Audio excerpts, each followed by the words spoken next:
ډیره مننه ګل نصیب خان صاحب، دا راته ووایه چې دا نن دا کومه واقعه شوې ده د شیخ ادریس صاحب د قتل، دا اگر چې زموږ د علماو دپاره دا لومبۍ واقعه نه ده، هم په دغه ځای کې د دوی نه مخکې شیخ حسن جان صاحب، بیا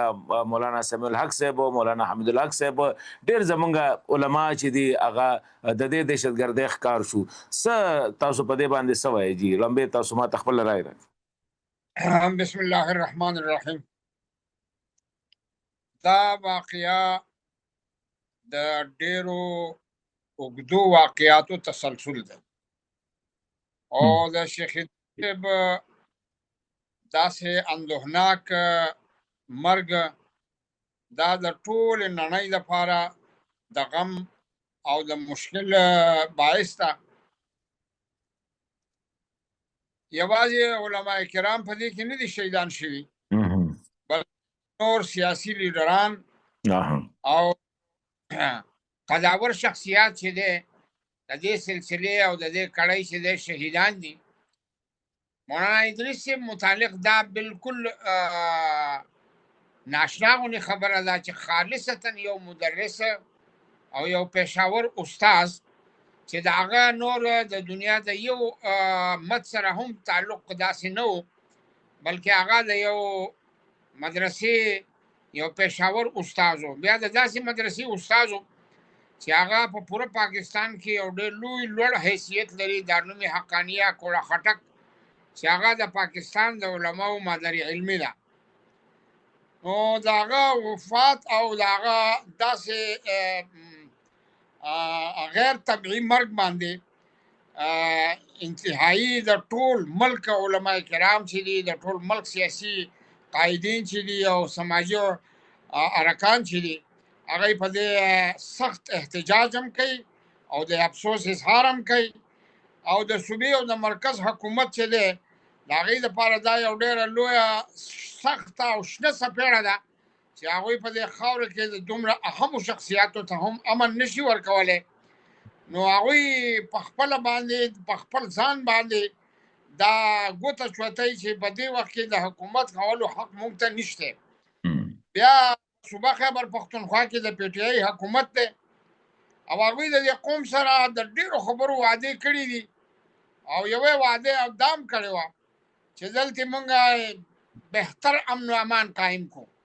لیکن د هغوی په 15 کاله حکومت کې مسلسل داسې واقعات وشو چې هغې ډېر ستر عالمان د مخ د ځمکې نه ویوړه او د دې ځای درس و تدریس او د دې ځای علمي مشغولتیا چې دی دا بې حده متاثره کړه. زه ګمان کوم چې که چېرته حکومت د دې واقعیا حصه نه وي نو بیا به دا قاتلان ډېر زر گرفتار شي او قوم ته به په ګوته کړی شي، او که دا گرفتار نه کړی شي نو زمونږ اسټبلیشمنټ او زمونږ صوبایي او مرکزي حکومت چې دی دا به د دې واقعیا ذمه دار وي او دا به د قوم ته مناسب جواب ورکوي. نصیب خان صاحب، تاسو دا خبره وکړله چې شیخ ادریس صاحب چې کوم هغه یو بالکل هغه موږ ته کنه پېښور استاد او دغه وخت کې د روانو د درس لپاره روانو او د احادیثو او استادو درس به ورکاو. بیا په حقانیه غونډه کې مدرسه کې چې څنګه تاسو وی هغه د ډېر علما کرامو چې کوم د مادر علمي ده. نو څه کېدی شي د دې شاته تاسو ته خپل هنج تاسو څه دی چې څه کېدی شي او دا کم داسې خلک دی چې دا علما هم او استادان هم په نښه کوي؟ زه ګمان کوم چې په دې وخت کې د افغانستان او د پاکستان په خپل منځ کې خرابې اړیکې او ناچاقه تعلقات د دې واقعیا بنیاد ګرځېدی شي. دا تجزیه کولی شي هغه خلک چې هغې د افغانستان امن هم په بدامنۍ بدلول غواړي او د پاکستان امن هم په بدامنۍ باندې بدلول غواړي.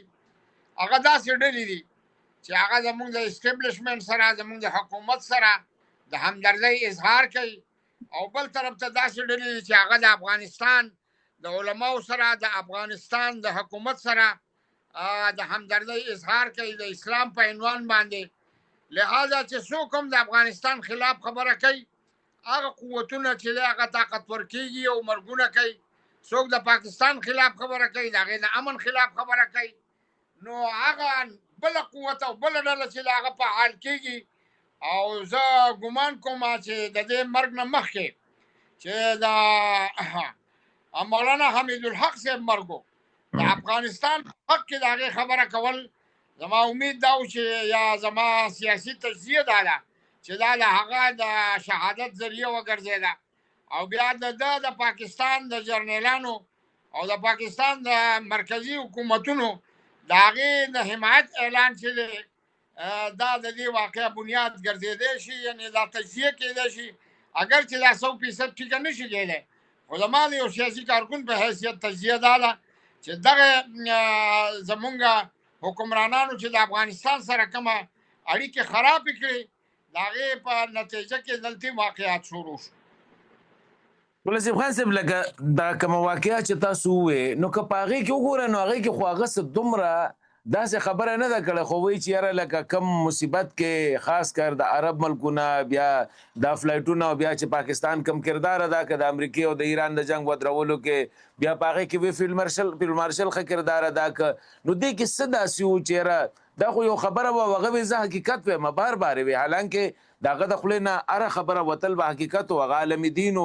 یو ستر چې کوم دی مذهبي شخصیت و، خو د هغې باوجود به هغه د دې خپلې خبرې سره دام وی چې په قسم په خدای زه حقیقت وایم ګورې. نو دومره هغه احتیاط کو. نو دې کې څه داسې و چې یاره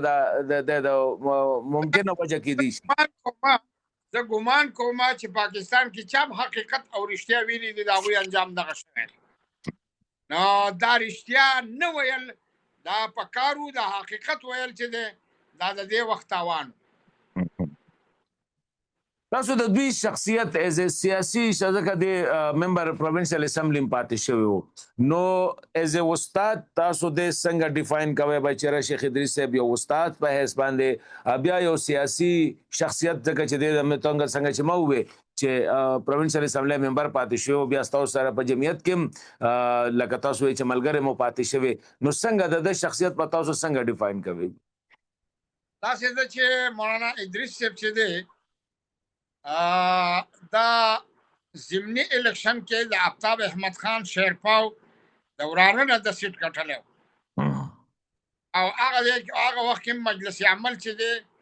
دا په حکومت کې سیاسي واګې د هغې په لاس کې وې. نو په یو ډېره سخته معرکه کې د ایم پی ای د 400 غونې په ضلع کې جوړه شوې ده چې 400 کې یا ان پی طاقتوره ده او یا بیا شیرپاو خان طاقتور او جمعیت دومره طاقتور نه و، لیکن د شخصیت علمي او سیاسي شخصیت داسې و چې هغه باندې د ټول قوم اتفاق پیدا شو او هغه ډېر په باري اکثریت باندې الیکشن وګټو. بیا په صوبایي اسمبلی کې د یو ډېر مناسب رول چې دی هغه اسلامي هغه نظریاتي کونسل و چې هغې حزب بابل جوړو. په حزب بابل جوړول کې د دې سړي ډېر لوی علمي او قانوني کردار. نو زه ګمان کوم چې دا د ملک لپاره ډېر لوی تاوان او خاص کر د پښتنو د صوبې لپاره چې په د پښتنو علماو سره ډېره زیاته مینه ده. نو بیا د داسې علماو سره چې په هغې قوم راغونډېدی شي، شیخ ادریس په هغه علماو کې چې د ده رایه چې د خلکو یو فیصله ګڼله او هغې ته احترام ورکو او په دې سلسله کې د هغه یو کوټلی او مؤثر کردار. او ګلنصیب خان صاحب لکه افغانستان کې هم خاص کر دا موجوده چې د طالبانو دغه د نو مونږ څه داسې لکه دې چې کله تللی مولانا فضل الرحمن صاحب سره هلته کې نو هغوی مو ته ډېر لوی د قدر په نظر سره کتل، لاسونه یې ولښکلول او ما په خیال دا په هغه ډېر کم کسانو کې دی چې بیا د شیخ هیبت الله اخندزاده صاحب سره هم دوی ملاقات چې کوم دی هغوی وایي چې یاره ملاقات ورسره کوم، حالانکه هیچا سره ملاقات نه کوي. نو مطلب دا چې نه صرف پاکستان کې هلته کې هم دا پاکستان دپاره یو ډېر لوی اسټس و، د دواړو ملکونو یو سرمایه وه چې دواړه ملکونو منځ کې تعلقات ښه کول یا رانږدې کولو کې کار کوی شو. څلور ملکونو کې د ده اثر و، هندوستان، بنګلادیش کې، پاکستان کې او افغانستان کې. لیکن د ده د تدریس سلسله چې ده دا د پاکستان او د افغانستان کې ډېره مؤثره وه. لکونه طالب علمان د شاګردان دي او هغه طالب علمان شاګردان دي چې هغه په معاشره کې یو لوړ ښه رول لري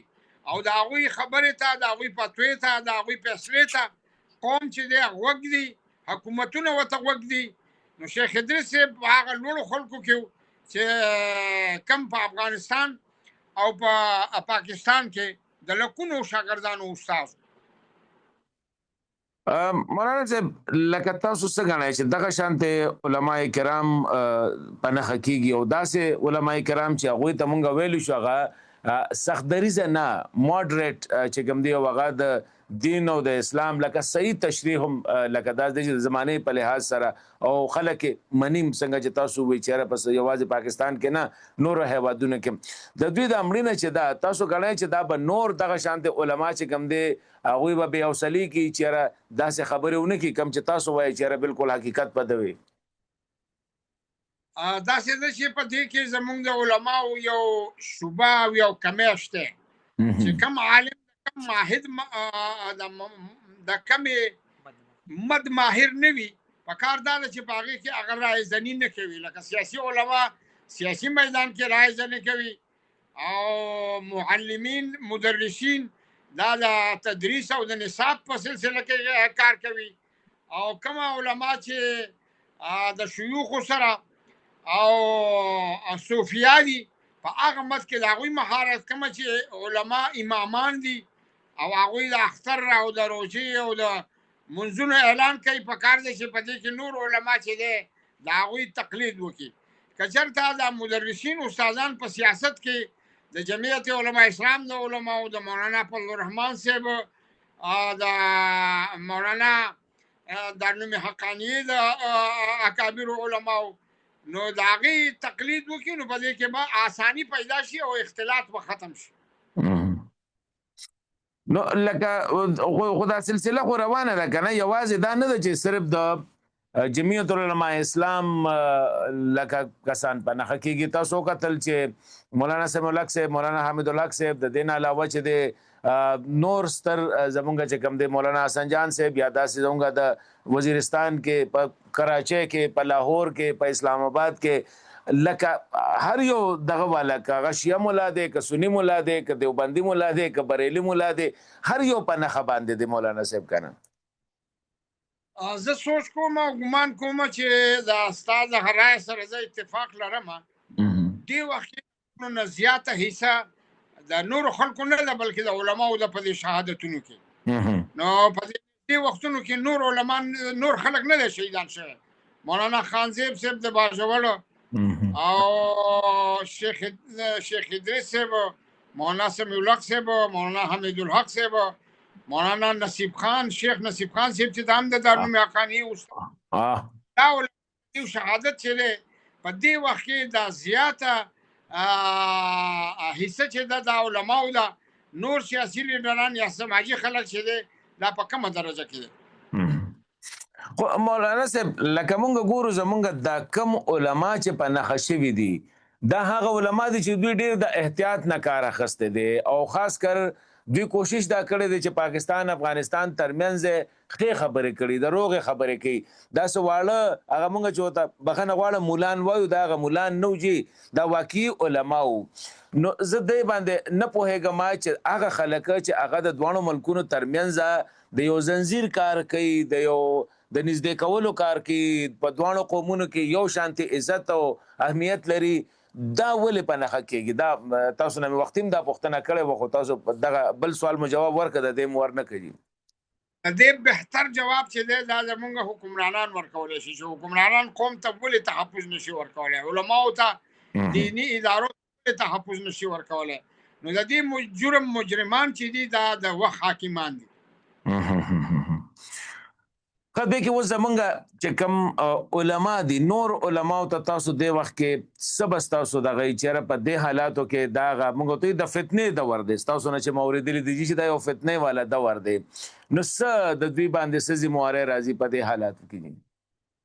دې باندې دا ذمهدارۍ دي په علماو باندې چې دوی خپلې ژبې او خولې کنټرول کړي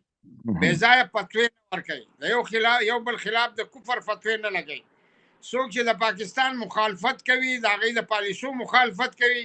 هغه کافران نه دي. څوک چې د افغانستان د حکومت د طالبانو د حکومت مخالفت کوي هغه هم کافران نه دي. نو دا بې ځایه فتوی چې دی دا د دې مرګونو بنیاد ګرځي. ډیره مننه ګل نصیب خان صاحب، تاسو ډیره مننه چې تاسو د شیخ ادریس صاحب باره کې او د کم چې علماو ته کم چیلنجز مخې ته دي خاص کر پاکستان کې افغانستان کې هغې مو خبره وکړه. ډیره مننه جی مولانا صاحب.